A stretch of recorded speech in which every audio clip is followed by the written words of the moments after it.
Hello friends, welcome to Mission IS. Now friends, in this video I am going to explain the most that recently today the UPSC has conducted the UPSC Prelim 2020. तो इसका analysis हमने start किया है कि कितने question कौन कौन से सब्जेक्ट में आए वो मैं आपको बताऊंगा और बताऊंगा कि कैसे आपकी फ्यूचर की आपने अगर आप 2021 की तैयारी कर रहे हो तो 2021 में आपको कैसे तैयारी करना चाहिए, कैसे राइट ऑप्शन को पकड़ा जाए और आपकी स्ट्रेटेजी क्या होना चाहिए। तो इस वीडियो को अंत तक के पूरा देखिए। तो देखिए अभी जो आज 4 अक्टूबर है, ये दोपहर के 3 बज रहे हैं, मैं वीडियो बना रहा हूँ। तो उसमें हिस्ट्री से टोटल 19 क्वेश्चन पूछे गए, पॉलिटी से 15, सबसे ज्यादा प्रोपोर्शन यानी कि टोटल 100 क्वेश्चन होते हैं जीएस पेपर फर्स्ट में। तो जीएस पेपर फर्स्ट में 23%, वी कैन अज्यूम दैट 25% यानी कि 1/4 क्वेश्चन जो है अकेले इकोनॉमी से पूछा गया है। तो we come to know the importance of economy. एक तो economy and science and technology को अगर कर दे तो 40% तो इन दोनों सब्जेक्ट का हो जाता है, right. Economy and science and technology, और दोनों ही करंट अफेयर से क्लब करके पूछे गए हैं, अंडरस्टैंड।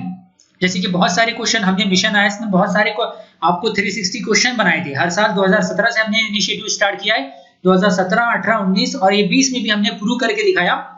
हमारी डिटेल वीडियो 9 तारीख को आपको मिल जाएगी कि हमारे दिए हुए क्वेश्चन से कितने क्वेश्चन पूछे गए। हमने आपको अश्योरेंस दिया था कि हमारे क्वेश्चन से कम 32 टू 45 क्वेश्चन पूछे जाएंगे, 36 टू 45। तो जैसे ब्लॉक टेक्नोलॉजी जो पूछा गया, एमपी लाइट पे पूछा गया, मैं आपको डिटेल बताता हूँ, डिटेल आपको 9 तारीख को मिल जाएगा। साइंस एंड टेक्नोलॉजी से 16 पूछा गया, तो करंट अफेयर्स का बहुत महत्व है। एनवायरनमेंट से 16 पूछा गया, ज्योग्राफी से 8, करंट अफेयर्स से देखा जाए तो प्योरली करंट अफेयर्स से 3 पूछा गया, लेकिन ये करंट अफेयर्स में मिक्स है। और फॉर एग्जांपल के तौर पे साइंस एंड टेक्नोलॉजी के ज्यादातर जो क्वेश्चन थे वो करंट अफेयर्स से रिलेटेड थे, तो we can not say current affairs science technology एक ही माना जाए। So prelim 2020 was very easy as compared to 2018 and 2019 prelim, right? So detailed analysis will be uploaded on the 9th October 2020। और हमने जैसे एश्योरेंस दिया है कि हमने कितने क्वेश्चन हमारे 360 पैक से आया, total near 2000 question we have provided to our subscriber. तो 2000 में से I think more than 40 question पूछे गए डायरेक्टली इनडायरेक्टली, वो मैं आपको बताता हूँ। जैसे कि बहुत ऐसे आर्टिफिशियल इंटेलिजेंस में हमारे इसमें क्वेश्चन था, ब्लॉकचेन टेक्नोलॉजी पे था। तो जनरली यूपीएससी टेक्नोलॉजीज का एप्लीकेशन क्या है उस पर क्वेश्चन करता है। तो हो सकता है 2021 में बिग डेटा पे पूछ ले, इंटरनेट ऑफ थिंग्स पे पूछ ले, इंटरनेट ऑफ थिंग्स पे तो पूछ लिया गया है, आर्टिफिशियल को एक्सटेंड करके पूछ ले, है ना। फॉर एग्जाम्पल ये क्वेश्चन देखते हैं, bring down that with the present state of development artificial intelligence can be effectively do which of the following, है ना, कि आर्टिफिशियल इंटेलिजेंस का इस्तेमाल कहां पर होगा। Bring down electricity consumption, industrial units, creating meaningful short stories and songs, disease diagnosis, text to speech conversion, wireless transmission of electrical energy. मैंने आपको बहुत सारे हमारे अभी भी यूट्यूब पे हमारे चैनल पे वीडियोस है, उसमें आपको गाइड किया हूँ trick to pick up the right option. उसमें वो वीडियो आप देख सकते हो, इस वीडियो के आने वो लिंक आपको मिल जाएगी।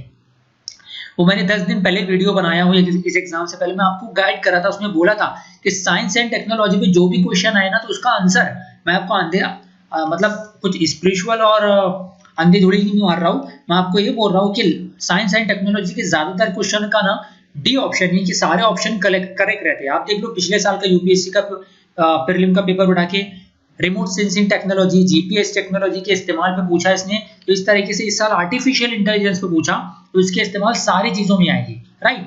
1 2 3 4 5 चारों ही ऑप्शंस, पांचों ही ऑप्शन स्टेटमेंट करेक्ट है। टेक्स्ट टू स्पीच कन्वर्जन में भी जो हम गूगल पे करते हैं, वायरलेस ट्रांसमिशन में भी, इलेक्ट्रिसिटी कंजम्पशन को कम करने के लिए भी आर्टिफिशियल इंटेलिजेंस, आर्टिफिशियल मतलब कंप्यूटर रोबोटिक इंटेलिजेंस। यहाँ पे देखिए blockchain technology, it is a public ledger that everyone can inspect but with no single user control हो सकता है। स्टेटमेंट फर्स्ट को अगर आपने एलिमिनेट कर दिया ना ओके, फर्स्ट स्टेटमेंट क्या था, it is a public ledger, ये पब्लिक लेजर तो है blockchain technology, that everyone can inspect but with no single user control, यार अकेला सिंगल यूजर उसको कंट्रोल नहीं कर सकता है, राइट। तो ये स्टेटमेंट राइट है। The structure and design of blockchain is such that all the data in it are about cryptocurrency only। मैंने आपको सिखाया था कि only वर्ड आए तो स्टेटमेंट रॉन्ग होता है, उसमें क्रिप्टो करेंसी होता है क्या, नो क्रिप्टो करेंसी। तो ये स्टेटमेंट सेकंड को आपने रॉन्ग कर दिया। अगर स्टेटमेंट सेकंड को ही रॉन्ग करते हो, देखो स्टेटमेंट सेकंड है सी और बी में 50% आपको आपने राइट ला लिया, Third, application that depend on the basic features of blockchain can be developed without anybody permission. Application without anybody permission, किसी की परमिशन के बिना ही एप्लीकेशन तैयार होता है. एब्सोल्युटली रॉन्ग आएगा थर्ड स्टेटमेंट. तो टू भी रॉन्ग है, थर्ड भी रॉन्ग है, तो ऑब्वियसली फर्स्ट इज राइट. अब देखिए पार्लियामेंट्री सिस्टम पे यूपीएससी जनरली क्वेश्चन करता ही है. पार्लियामेंट्री सिस्टम मतलब responsible system of government, right. The government, पहला ऑप्शन देखिए, all the political parties in the parliament are represented in the government. All the political parties, no, those who majority, वही represent करती है ना, वही government बनाती है ना. हमने देखते हैं हमारी पार्लियामेंट में, लोकसभा में कई छोटी छोटी पार्टी भी है, लाइक शिवसेना है, एनसीपी है, वो, लेकिन वो they can not play a major role except BJP and their alliance. Second, the government is responsible to the parliament and can be removed by it. Yes, the government is responsible to the parliament. Legislature जो है वो executive is responsible to the legislature. Legislature means parliament and can be removed by it. Parliamentarian can remove the government. है ना? Option B is right.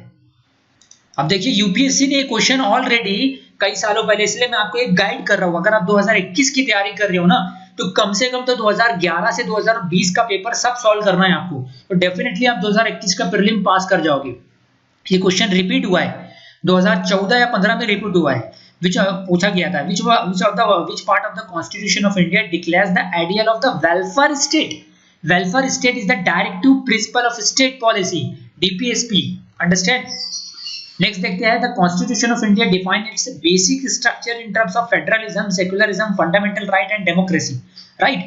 Next, the constitution of India provides for the judicial review to safeguard the citizen liberties and to preserve the ideal on which the constitution is based. देखिए ये दोनों ही चीजें, ये जो basic structure है, judicial review है, ये दोनों ही स्टेटमेंट ये सुप्रीम कोर्ट के जरिए लाया गया. This will be the some part of fundamental right, secularism will be the basic structure of the constitution. ये जो था, ये सुप्रीम कोर्ट ने अपना जजमेंट दिया था, ये कॉन्स्टिट्यूशन में मेंशन नहीं है. जुडिशियल रिव्यू भी कॉन्स्टिट्यूशन में मेंशन नहीं है, तो option D is right. Option C नहीं है, इसने गलत किया है, option D is right. Next, the preamble to the constitution of India is a part of the constitution but has no legal effect. First statement, sorry, first option, not a part of the constitution has a no legal effect. As a part of the constitution has the same legal effect as other part. As a part of the constitution but no has legal effect independently for other. तो supreme court ने एक judgement दिया था, the preamble is a part of the constitution and has the same legal effect as any other part. Preamble is the preface of our constitution.